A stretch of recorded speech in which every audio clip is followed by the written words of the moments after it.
మన శారీవరీ కలెక్షన్స్లో ప్యూర్ కంచిపట్టు saris, Banaras, Venkatagiri, Gadwal, much more saris, 100+ variety of saris అందుబాటులో ఉంటాయి.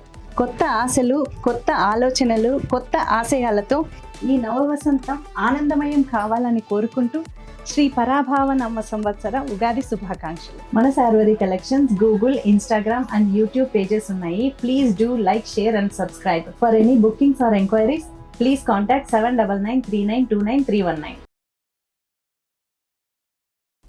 ఆర్జేఆర్ ప్రేక్షకులందరికీ కూడా పరాభవనామ సంవత్సర శుభాకాంక్షలతో మీ శ్రేయోభిలాషి ఎస్వి నాగనాథ్, ఆస్ట్రో సైకాలజిస్ట్.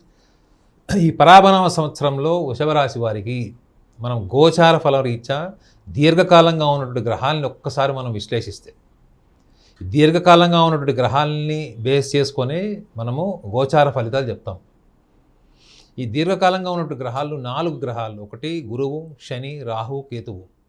వృషభ రాశి వారికి ఉగాది ఆరంభంలో అంటే 19వ తారీఖు మార్చి 2026 నుంచి ఆరంభ దశలోనే వాళ్ళకి గురువు ప్రస్తుతం మిథున రాశిలో ఉన్నాడు. సో మిథున రాశిలో నుంచి కర్కాటక రాశిలోకి ప్రవేశించేది ఎప్పుడు అంటే జూన్ 2వ తారీఖు నుంచి అక్టోబర్ 30వ తారీఖు వరకు గురువు కర్కాటక రాశిలో ఉంటాడు. అక్టోబర్ తర్వాత మళ్ళీ సింహరాశిలోకి ప్రవేశిస్తాడు. సో గురువు యొక్క సంచారము ఇలా ఉంటే శని ఎలా ఉంటాడు వీళ్ళకి? ప్రస్తుతం శని మీనరాశిలో ఉన్నాడు. కాబట్టి మీనరాశిలో ఉన్నటువంటి శనిలో ఎటువంటి మార్పు ఉండదు. ఈ మొత్తం పరాభవనామ సంవత్సరం మొత్తం కూడా శని వాళ్ళకి మీనరాశిలో ఉంటాడు.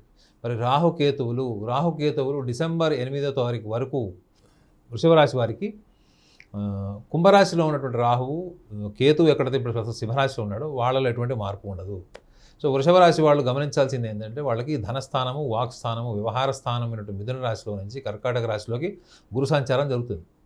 సో ఈ గురువు వీడికి ఎటువంటి తీవ్రతని, ఎటువంటి ప్రభావాన్ని, ఫలితాలను ఇస్తాడు అనుకుంటే వృషభ రాశి వారికి అష్టమ లాభాధిపతి అయినటువంటి గురుగ్రహము వీడికి ముఖ్యంగా భాగస్వామికి సంబంధించినవి, ఆరోగ్య సమస్యలు ఉన్నవాళ్ళు, లేదా కుటుంబంలో తల్లిదండ్రులకి దీర్ఘకాలంగా చాలా ఆరోగ్య సమస్యలతోని వీళ్ళ లైఫ్లో ఎటువంటి కదలిక లేకుండా, ఎటువంటి కెరియర్కి సంబంధించినవి కానీ, వ్యాపారానికి సంబంధించిన ప్రయత్నాలు చేస్తూ వేరే ప్రాంతాలకు వెళ్ళాలనుకునే వాళ్ళు, వేరే దేశాలకు వెళ్ళాలనుకునే వాళ్ళు, లేదా ఏదైనా కొంచెం అడ్వెంచరస్గా ఉండి ఏదైనా కొత్త ప్రయత్నాలు చేయాలనుకున్న వాళ్ళకి కుటుంబంలో తల్లిదండ్రుల యొక్క ఆరోగ్య సమస్యలు ప్రధానంగా బలమైన కారణం వల్ల వీళ్ళు ఎటువంటి కార్యాచరణ చేయలేని వాళ్ళందరికీ కూడా ఈ సంవత్సరం, ముఖ్యంగా పరాభవనామ సంవత్సరం ఖచ్చితంగా మంచి ఫలితాలు ఇస్తుంది.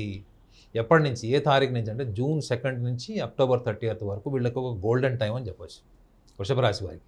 ముఖ్యంగా విద్యార్థులైతే ఎవరైతే ఇంతకాలం అంటే గడిచినటువంటి సంవత్సర కాలంలో వాళ్ళకి ఎటువంటి చదువుకు ఉద్యోగం లేదు, లేదా చేస్తున్న ఉద్యోగంలో వాళ్ళకి సంతృప్తి లేదు, ఉద్యోగం చేస్తున్నాం కానీ ఎటువంటి పురోగతి లేదు, ప్రమోషన్స్ లేవు, లేకపోతే వాళ్ళకు ఆన్సైట్ ఆపర్చునిటీస్ రావట్లేదు అనుకున్న వాళ్ళందరూ కూడా ఈ సంవత్సరం ఒక పెద్ద పీట అని చెప్పచ్చు. అంటే ఒక మంచి సంవత్సరం, మంచి అవకాశాలు ఇచ్చేటువంటి సంవత్సరం.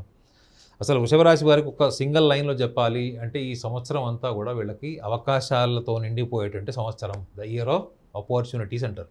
అంటే ఈ వృషభ రాశి వాళ్ళకి అన్ని రకాల రంగాల్లో అన్ని రకాల అవకాశాలు కొత్తగా వచ్చేటువంటి సంవత్సరం.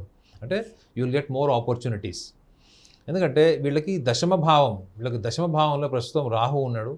వీళ్ళకి వృషభ రాశి వాళ్ళకి భాగ్య దశమాధిపతి అవుతాడు.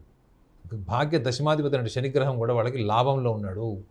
సో మన నవంబర్ మాసం నుంచే శని మీనంలోకి ప్రవేశించాడు 2025.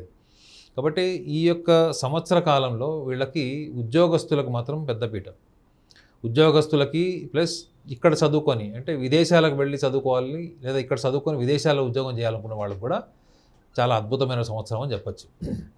అయితే వీళ్ళు ఎవరైతే రియల్ ఎస్టేట్ రంగంలో ఉన్నారో, భూముల మీద ఇన్వెస్ట్మెంట్ చేశారో, అగ్రికల్చర్ ఫార్మర్స్ దగ్గర నుంచి రియల్ ఎస్టేట్ రంగంలో ఉన్నవాళ్ళు, క్రయ విక్రయాలు చేసేవాళ్ళు, ముఖ్యంగా ల్యాండ్ ప్రాపర్టీస్ కానీ కన్స్ట్రక్షన్ సైడ్లో ఉన్న వాళ్ళందరికీ కూడా జూన్ మాసం నుంచి అక్టోబర్ మాసం వరకు ఒక అద్భుతమైన సంవత్సరం అని చెప్పచ్చు. అయితే అక్టోబర్ మాసం తర్వాత వీళ్ళు ఏమైనా పెద్ద ఇన్వెస్ట్మెంట్స్ చేయాలి, చాలా హ్యూజ్ లోన్ తీసుకోవాలి, దీర్ఘకాలంగా మనం ఈఎంఐలు కట్టాల్సి వస్తుందంటే మాత్రం ఖచ్చితంగా మీరు ఆ ప్రయత్నాన్ని కొంచెం పునర్పరిశీలించుకోండి. అయితే మీ అందరికీ చాలా స్పష్టంగా చెప్తున్నా ఏంటంటే గోచార ఫలం అనేది కేవలం 30% మాత్రమే ప్రభావం ఉంటుంది. ఓన్లీ 30% మాత్రమే మీ యొక్క జాతకరీత్యా దీని యొక్క ప్రభావాన్ని మనం విశ్లేషించవచ్చు. మిగతా 70% అంతా కూడా మీ వ్యక్తిగత జాతకాన్ని బేస్ చేసుకొని ఉంటుంది. కాబట్టి మీ లగ్న భావంలో ఏదైనా శుభగ్రహం ఉంది, దశమ భావంలో శుభగ్రహం ఉంది, అనుకున్నప్పుడు ఈ తీవ్రత మీకు తగ్గిపోవచ్చు. ఈ యొక్క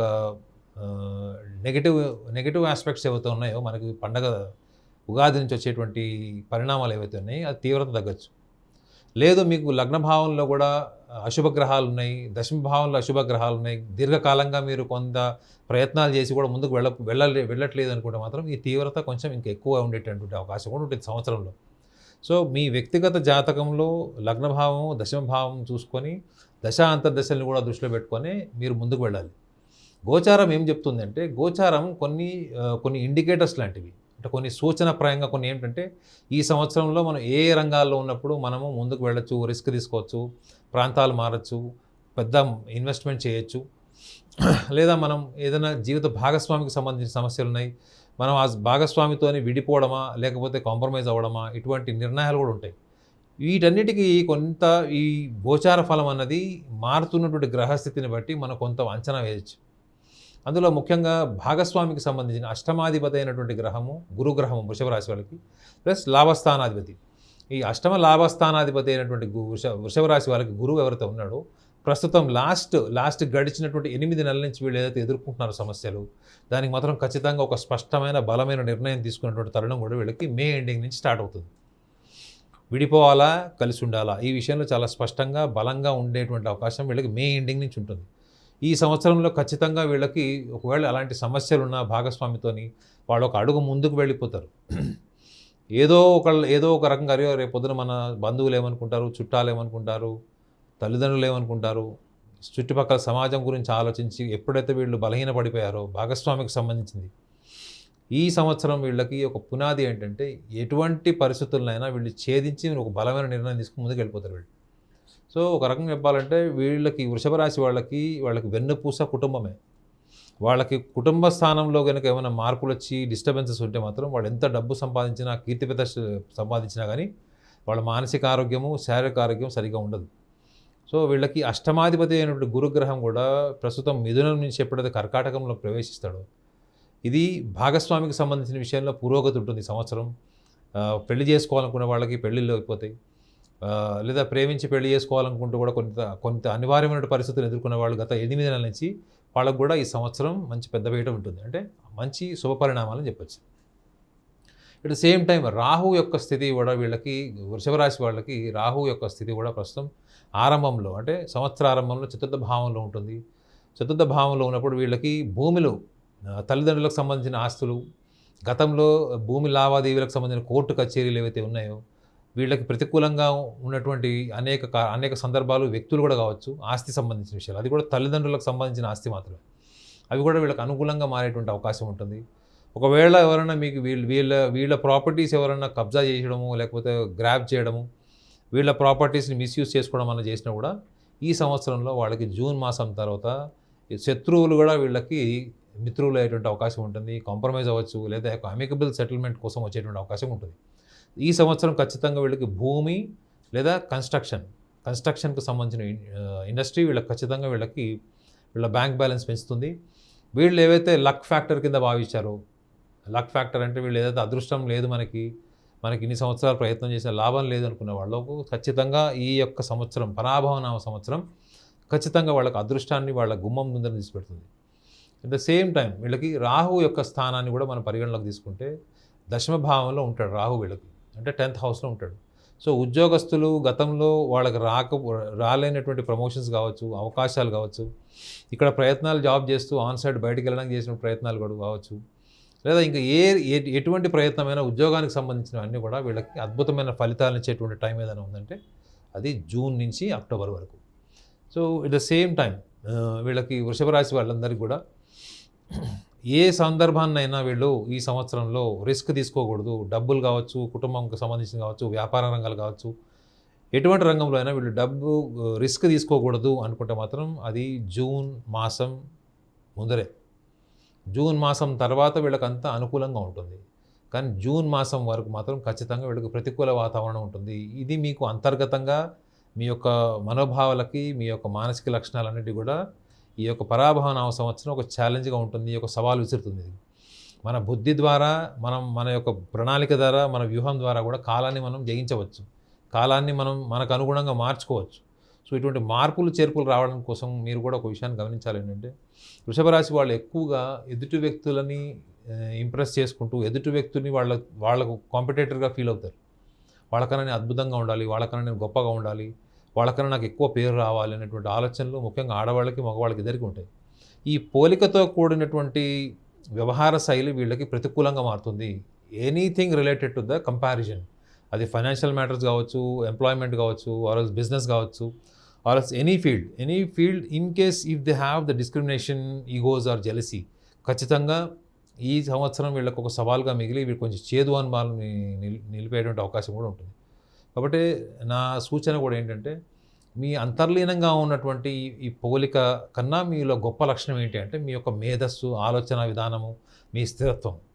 వీటి మీద మీరు ఎక్కువగా ఫోకస్ చేసి జరిగిందేదో జరిగిపోయింది అనే లెట్ గో పాలసీ, అంటే వదిలేసేయండి, ఎక్కడిదక్కడ వదిలేసి ముందుకు వెళ్ళే ప్రయత్నం చేయండి. పరాభవనామ సంవత్సరంలో మీకు జూన్ మాసం నుంచి అక్టోబర్ మాసం వరకు అద్భుతమైన పీరియడ్. ఇది ఆల్మోస్ట్ మీకు మ్యాక్సిమం డ్యూరేషన్ మీకు ఈ సంవత్సరంలో అక్కడ కవర్ అయిపోతుంది. అక్టోబర్ తర్వాత మీరు రిస్క్ తీసుకోకుండా ఉన్న వాటి మీద మీరు స్థిరంగా ఉండి పెద్ద పెద్ద ఇన్వెస్ట్మెంట్స్ చేయకుండా దీర్ఘకాలికమైన లోన్స్ తీసుకోకుండా ఉన్న వాటిని రన్ చేయడానికి మాత్రం మీరు అక్టోబర్ తర్వాత ప్రయత్నం చేయండి. But before October, after June ఖచ్చితంగా మీ ఇన్వెస్ట్మెంట్స్ కానీ మీ ఎక్స్పెక్టేషన్స్ కానీ ప్రాక్టికల్గా మ్యాచ్ అవుతాయి, మీకు ఫలితాలు కూడా ఉంటాయి.